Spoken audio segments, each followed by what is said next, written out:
Hey, good morning, everyone. Today I am so lucky to be able to catch Professor Stephen Chen, who just came back from Africa. And he was on a mission uh, with a lot of students there doing a special program called service learning. And he's very busy, and I'm glad that I can catch him. And so, good morning, Stephen. Good morning. Good morning, Winston and everyone. Hey, Stephen. I know that you just came back with such a fantastic and trip. But before we talk about that, can you just tell us something about yourself, your background? Starting from what you do. Go ahead. Okay. Well, I'm not sure where I should start, but I was born in Hong Kong. I was born and raised in Hong Kong. Then I went to the States for university on a scholarship, and I stayed there in North America for about 18 years after working in Canada for some time, came back to PolyU in 1993. I have been teaching engineering, essentially computer science, for many years. And gradually, I started getting involved in community service. And eventually, we started a service learning program in 2010 at PolyU, on which I have been working for the past 15 years. Wow, that's a long. By the way, of course, about this is that you and I happened to go to the same school, University of Wisconsin. Right, right. Yeah, I know you went there only for what, a couple of years or a year. Just for 1 year. In between, well, I got my bachelor's degree from the University of Rochester in upstate New York. Then after working for a bit, I went to Wisconsin Madison for my master's. Actually, I planned to get my PhD there. But then by the time my girlfriend had started graduate school in University of Rochester. So after getting my master's, after 1 year, went back to Rochester to get married to my girlfriend, and then together we studied for our PhDs, and so that's why I didn't stay in medicine for too long. I actually like it very much. Oh yeah, Wisconsin is really beautiful. Yes, Uh, yes. so you and I share one thing in common, which is besides the school, which is computer science. I Oh also yeah. study computer science, and so we have something. But since studying, I've been, doing, most of my career in marketing and management. So, but I am always interested in technology. Okay. And one thing about technology is the relationship of using technology for, doing, let's say, God's work, which is what you are doing in Africa. So I'm sure that you would share some of that with us later today. But before we start there, can you explain the term service learning and what that really means? Yes, of course. Service learning, as the term implies, it has two parts. That is service and that is learning. And we specifically make sure that it's a hyphen in between. That means the two of them are linked together. So essentially, that means we teach our students to learn from performing community service. So the way that we practice it at PolyU is we require every undergraduate student at PolyU to take at least one subject, which is kind of equivalent to the course in the North American system of service learning. So that the students are taught a certain discipline. For example, the course that I usually teach is in computer science. So it's something about IT. So the students are taught something about the digital divide, like why some parts of the world have a lot more technology than the others, and what are the reasons and the consequences, and what can we do about it. So that's the academic content. Then we take them on a service project related to IT. In this summer, specifically, we take the students to Rwanda to install solar panels so that people who have no access to electricity can now have lighting, charge their mobile phone, and at the same time start using electricity for getting on the internet, doing a bit of social media, that kind of thing. And as a result, they learn a lot, right? As you can imagine, they learn a lot about the technology, how important electricity is, and how even just a little bit of electricity can be very useful. They learn about people from Africa. The people are very, very different from us. They learn about how to talk with people, understand people, and deal with them in a civil way. And so that's really what service learning is as far as polio is concerned. We do not claim that this is the only way to do it, but this is the way that we do it. And we also know there are many other universities in the world doing very similar kind of teaching and learning activities. So for the students to go to Africa, uh, how are you funded? The trip. Roughly speaking, half of the funding. Well, okay, let me back up a little bit. Now, the teaching of the course or the subject is funded by the university. It is a regular 3-credit course, just like other academic courses at PolyU. So meaning that like my salary and the salary of my teaching team, the other professor, the assistant, they are all paid for by the university. So that is already covered. Now, in addition to the teaching part, there are certain courses like the airplane ticket, the hotel accommodation, the meal, the equipment, the material. So all of that, roughly half of the costs come from the university, because the university is very keen on service learning. So they provide us the basic funding. When we take students away from Hong Kong, they fund up to a certain amount, which is, in this case, about half of the cost for Rwanda.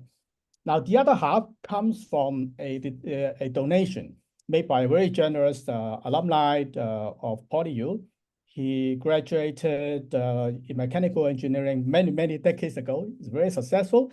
Now he's giving back to the university by covering half of the expenses. And he has been funding us for almost 10 years now. So he's a very, very generous donor for us.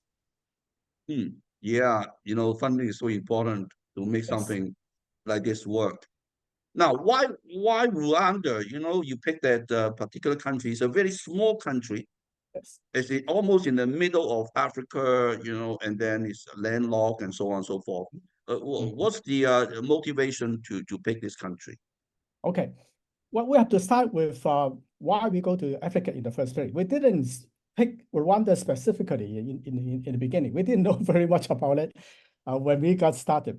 But we were very interested in Africa. Like for quite some time, we have been working, doing our service learning projects, first in Hong Kong, then in mainland China, and then in Southeast Asia. We started going away from Greater China, and we went to Cambodia and Vietnam, Indonesia. Then we start thinking, since we are already breaking out of Hong Kong and China, well, why don't we go further away? And Africa is, as far as we can imagine, is almost the extreme at the other end of the world, and so radically different from China, from Hong Kong, even from the so-called Western world.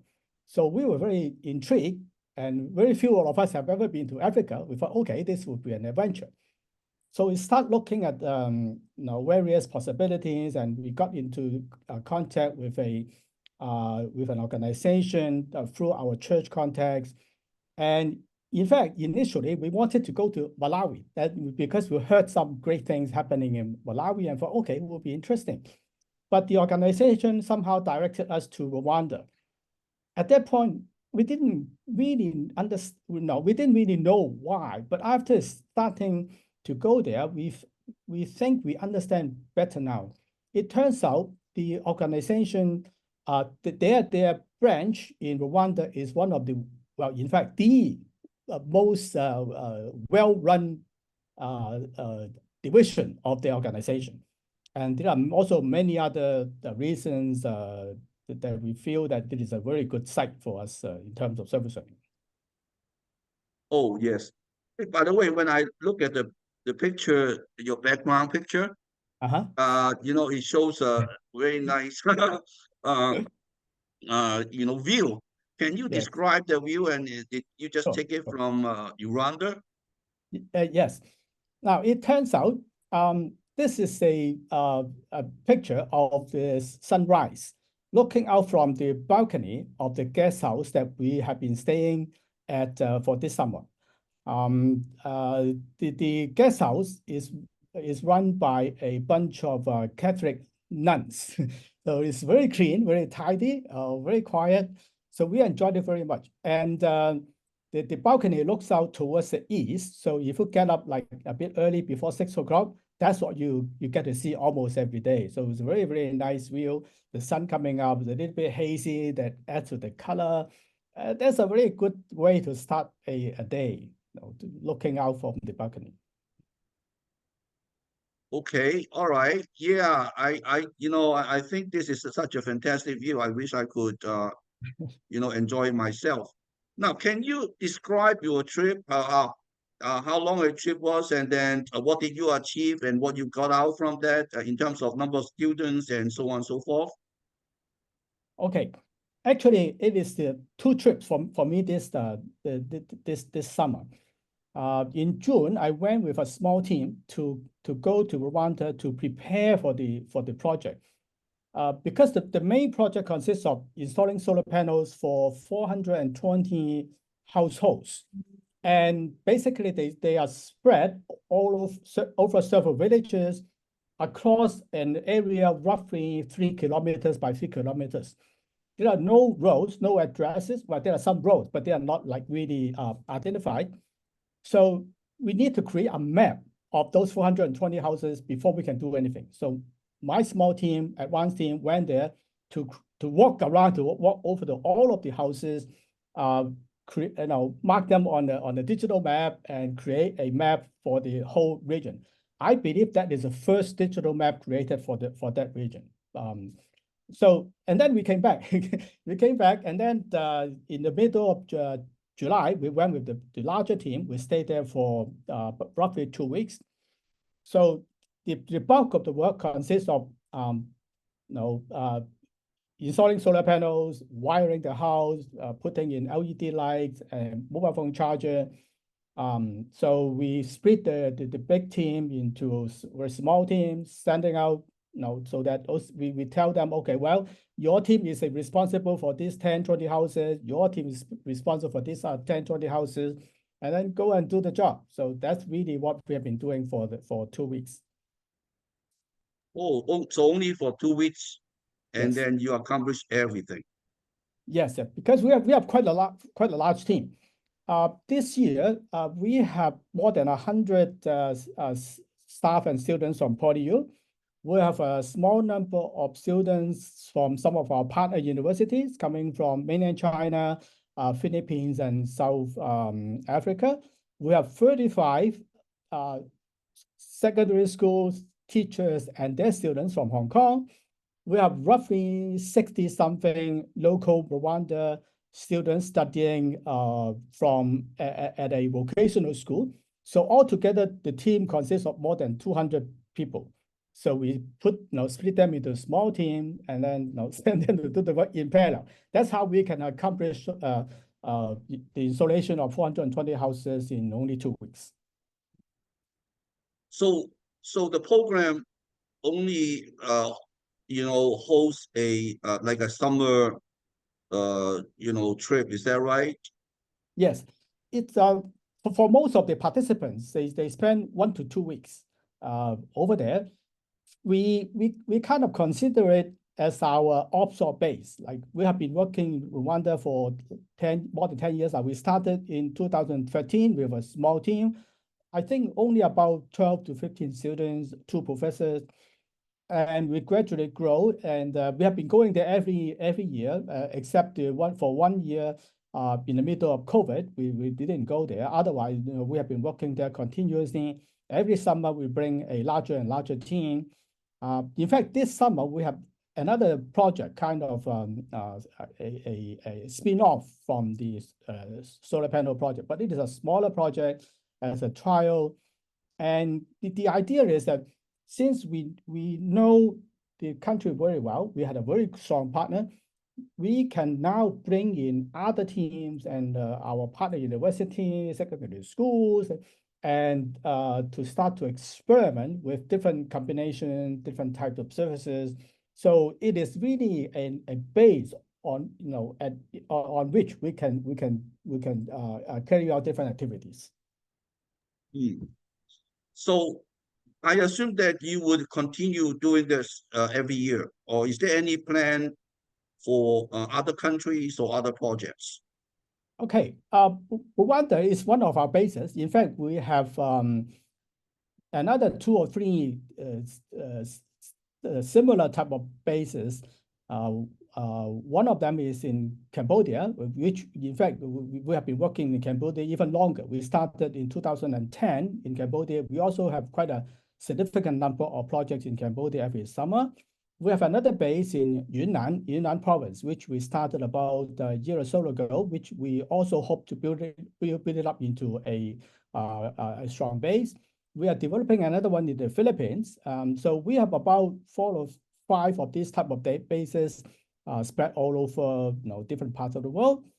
And we are also doing a similar projects in Africa. Outside of Rwanda, we have a couple of projects in Tanzania to the east of Rwanda. We have 1 or 2 projects in South Africa. So we are operating in 3 countries in South Africa. We are operating in more than 10 countries spread all over the world. Wow, that is outside of Greater China. Outside of Greater China. Wow, that's very ambitious, when you spread out to different countries. Yes. Okay, all right. So we probably, should be finishing by now, but before we go, can you share with us a word of wisdom, all the experiences that you have? Okay. Well, I guess the greatest lesson that I personally have learned is that service learning of this type, like going cross country, across cultures, is really, really a great way to learn. We learn so much. In fact, I think the teachers, the professors, and the team and the university as a whole probably learn more than even the students. Of course, the students learn a lot. I had already told you a bit. I think the way that we are conducting service learning over the past 10, 15 years has really changed the university. We are a lot more aware of what is happening in the world, even more than student exchange. I think our students are living among people. They work with people from different countries on a so-called higher purpose project together for a significant length of time. It really makes us understand what does it mean to interact with people, to try to find common ground, to try to communicate and understand people who have very different religion and culture and history. And that really enhances not just our own learning, but also in a small way contribute to helping people to understand each other, minimizing the differences among people. And I truly believe that we have been changing our university because of this. Well, I personally think very highly of what you have been doing. Thank I you. really, just to share my experience a little bit. My son went to UPenn Wharton School, and in his first year, in the freshman year, he had to take a community service course, and he went to help poor people to build, a house. And I think that experience helped him because, after he finished school, after he gone to work, he feels that there is a desire to contribute back, Yes, in yes, terms of donation and all that. And I really think that this is part of the training that we should take. yes. I actually want my grandchildren to learn the same thing, which is, we are fortunate, and we should contribute back to those that are less fortunate. I agree. Totally, totally. Yes. Yeah. So anyway, thank you very much. And I respect you, your contribution in terms of doing this. And that's the reason I always want to, keep in touch with you. And hopefully Th- our partnership will continue year after year. Thank you so much. By the way, you see me as the face of the service learning at PolyU because you know me personally, but I'm only one of the very members of the team. Just imagine we have more than 100 professors involved in teaching more than 60 different courses each year, and that's quite a sizable community. Oh yes, I'm sure that this is much more than one person. Anyway, Yes, of I course. am coming back in September, and we have a anniversary on Right. September 21st. I hope that you can be there, and so that we can meet face to face. I have to check because I think towards the end of September I have to go to Taiwan to conduct a training course. So I hope to make it to the gathering in Hong Kong, but I All have to right. double check. Okay. Well, let's try, Okay. and I Yes. look forward to seeing you. Yes, So I thank love you very it. much. Yes. Yeah. Okay. So thank you very much for this interview. Okay. Thank you. Thank you. Bye bye. Bye bye.